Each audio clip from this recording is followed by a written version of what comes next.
Fala, filhotes, vocês estão vivos? No vídeo de agora nós vamos falar um pouquinho dessa obra aqui, ó. O Dicionário de Provérbios de Inglês-Português, Português-Inglês, do Roberto Cortes de Lacerda e Helena da Rosa Cortes de Lacerda, da editora Campos.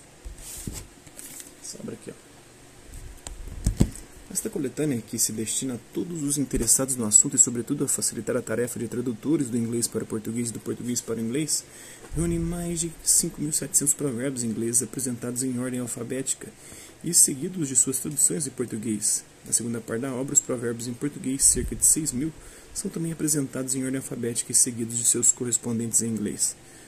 Os autores cuja obra anterior já incluía inglês, em boa proporção, mas com enfoque multilingüe, neste livro privilegiaram a língua predominante no mundo moderno em cotejo bilíngue e muito mais extenso. Por estarem abrindo veredas novas, não é difícil imaginar a extensão e a profundidade da pesquisa.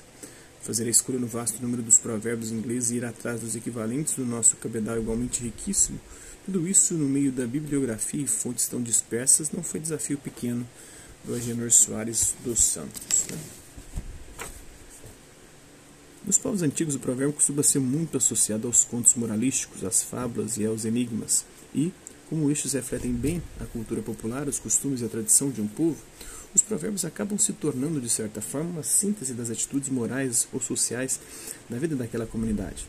Há diversos outros aspectos fascinantes que motivaram o desenvolvimento da pesquisa que suscitou esta obra. Há 4 aspectos fundamentais que reiteram o valor deste dicionário. Primeiro, para os provérbios, para os quais em geral os tradutores não encontram correspondentes adequados, aqui estão reunidos equivalentes que possuem um toque estilístico similar. Segundo, os autores dão o sentido de palavras esquecidas ou arcaicas, providência utilíssima que, como se pode ver, veio ao encontro de uma das preocupações que empresa o sábio clássico que faz a delícia de muitos provérbios. 3, Aqui são esclarecidos provérbios de sentido não muito óbvio. E quarto, as remissões e referências cruzadas às variantes ou aos adágios de sentido igual ou similar foram inseridas para facilitar a consulta. Roberto Cortes de Lacerda formou-se em letras clássicas pela Universidade Estadual do Rio de Janeiro e em direito por essa mesma universidade.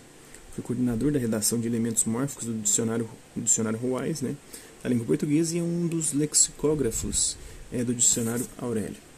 Helena da Rosa Cortes de Lacerda conta em seu currículo com o Certificate of Proficiency in English e o Diploma of English Studies, ambos conferidos pela Universidade de Cambridge. Ambos são autores com Estela dos Santos Abreu do Dicionário de Provérbios Francês, Português e Inglês, recentemente reeditado pela EDUSP. Esse é um pouquinho da obra em si, Justamente associada a esse ponto está uma armadilha para o tradutor. É a mudança de sentido de forma de vocábulos, situação previsível porque os provérbios são em grande parte vazados em linguagem arcaica. O que de certo não ocorre só em inglês. É o caso de more haste, less speed, para cuja variante the more haste, the worse speed. Somente em Gurnogg-Critedge encontrei a interpretação concetânea com a acepção arcaica de speed, verbo, prosperar, ter êxito, boa sorte, substantivo, sucesso, prosperidade, lucro, boa sorte, acepção que subsiste em Godspeed.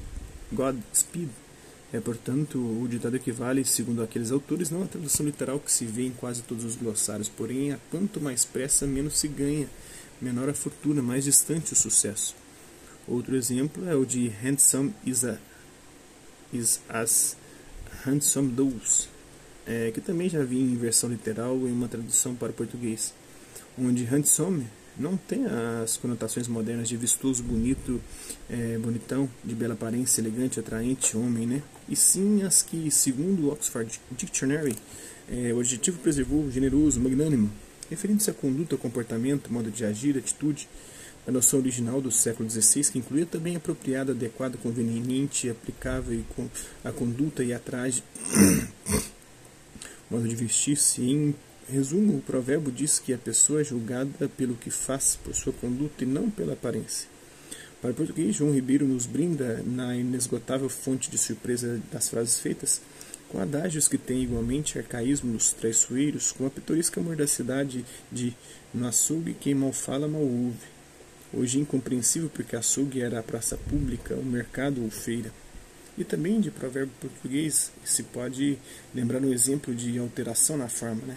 Em vintém poupado, vintém ganhado, cuja história da troca para vintém ganho é conta por Magalhães Júnior no seu dicionário de provérbios, locuções, curiosidades verbais, frases feitas, ditos históricos e citações, como introduzida por algum burocrata cioso de corrigir um erro ao mandar cunhar moedas novas em substituições às do Império, que tinham o particípio pleno. Essa nova forma, acolhida por Leonardo Mota, lamentavelmente anulou o efeito saudável da rima e quebrou a simetria e o paralelismo. Em português, as fontes são menos antigas, mas ainda assim variadas, embora infelizmente de difícil acesso. As primeiras coletâneas de sentenças e máximas reproduzidas do grego e do latim foram feitas, além do citado Dom Francisco Manuel de Melo, pela comédia Eufrósina de Jorge Ferreira de Vasconcelos, de 1555. Os adágios portugueses do padre Antônio Delicado, de 1651.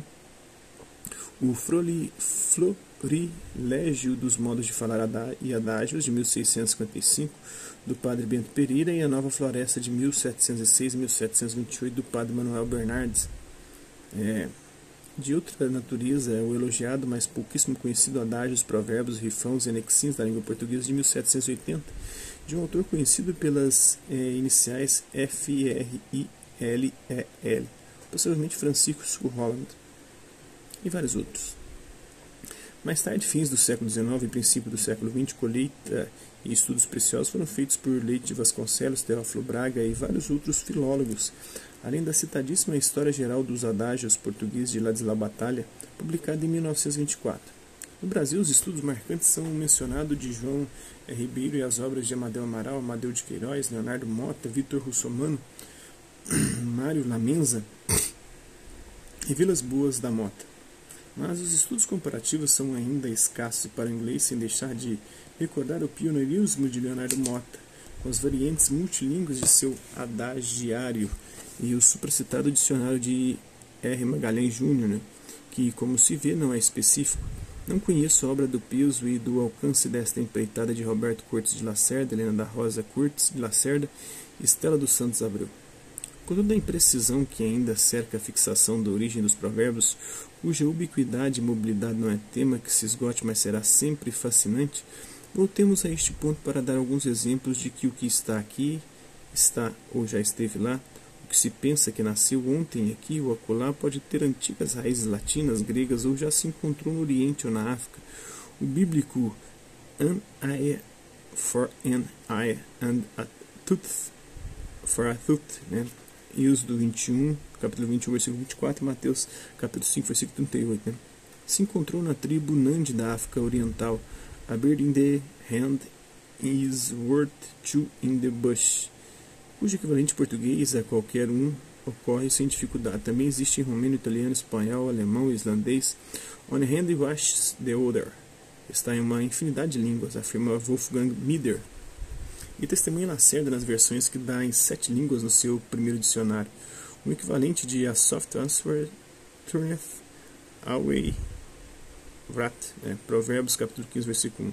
Para o qual Lacerda encontrou equivalentes altamente expressivos em paralelismo, assonância e rima, resposta branda, a ira quebranta, e resposta comedida, ira vencida, pode ser lido em Ésquilo, igualmente Physician Hill Self, de Lucas, capítulo 4, versículo 23, era conhecido dos gregos forearmed is forearmed, ou seja, o latim praemonitus,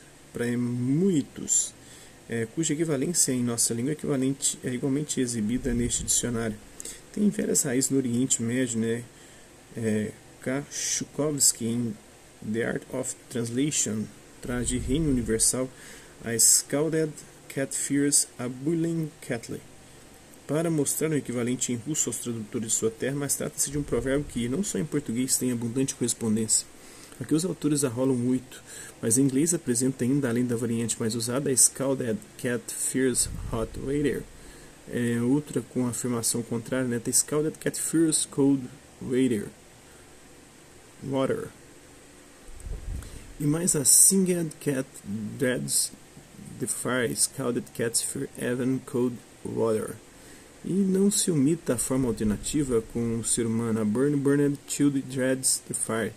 E também com variantes, a Burned child avoids the fire, a burned child dreads the flames, a burned child won't go near to the stove. O mesmo autor, depois de eludir a outros provérbios universais, idleness is the mother of all evil. Habit is second nature. He who longs last long best. Né? Faz uma observação muito oportuna sobre a inconveniência de tentar traduzir a letra, ao pé da letra, né, provérbios que refletem detalhes ou situações nacionais ou históricas típicas de um país, seu folclore, ou acrescentemos regionais, como aqueles inúmeros e deliciosos ditos de que é pródiga a linguagem de Guimarães Rosa. Né? Nos povos antigos, o provérbio costuma ser muito associado aos contos moralísticos, às fábulas e aos enigmas. Né? E como estes refletem bem a cultura popular, os costumes e a tradição de um povo, os provérbios acabam se tornando, de certa forma, uma síntese das atitudes morais ou sociais da vida daquela comunidade. Com relação aos enigmas, é pertinente outra comparação do mesmo Peter Farb sobre seu papel na África. Ambos são metafóricos e ambos resumem uma reflexão para exprimir uma verdade genérica. A diferença é de que o provérbio, ao mesmo tempo, faz a pergunta e contém a resposta, porque vem ao encontro de uma das características também apontadas por J. Williams, a de que eles merecem destaque como uma das duas formas de tradições populares. A outra são os ditos populares propriamente ditos. Lembra que a única citação da Bíblia comumente tida como enigma está em Juízes, capítulo 14, versículo 14, mas aponta numerosos outros passos significativos, como em Gênesis, capítulo 10, versículo 9, Josué, capítulo 8, versículo 21, capítulo 15, versículo 16, 2 Samuel, capítulo 10, versículo 11, 1 Reis, capítulo 20, versículo 11, Jeremias, capítulo 13, versículo 12, Ezequiel, capítulo 18, versículo 2.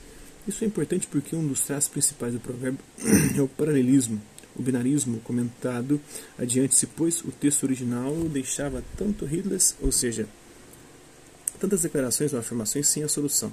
Informa ele a palavra hebraica correspondente para perguntar-se se na tradução não teria havido o propósito de, no livro dos provérbios, fazer adaptação ao sistema paralelístico, e então a palavra hebraica pode não ter sido adequadamente transmitida, grave problema de tradução. Né? Isso é um pouquinho dessa obra, espero que vocês tenham gostado do vídeo. Quem curtiu, dá um like, quem não curtiu, dá um dislike. Quem se interessar pelo conteúdo do canal, só se inscrever, ativar o sininho e mandar os próximos vídeos e as próximas notificações. Deixe também seus comentários dizendo o que você tem achado dos vídeos, sugestões de temas e assuntos para serem abordados em vídeos posteriores. E colabore com o nosso canal, compartilhe os nossos vídeos e ajude-nos a chegar ao maior número de pessoas possíveis. Eu gostaria aqui de agradecer aos 895 inscritos no nosso canal, agradecer também aqueles que por conta de conteúdo do passa por aqui, deixando sua visualização, seu like, seus likes, seus comentários, e aqueles que compartilham os nossos vídeos, compartilham o nosso canal, seja aqui nessa plataforma do YouTube e outras redes sociais. No mais é isso aí, hasta lá, vista, até a próxima.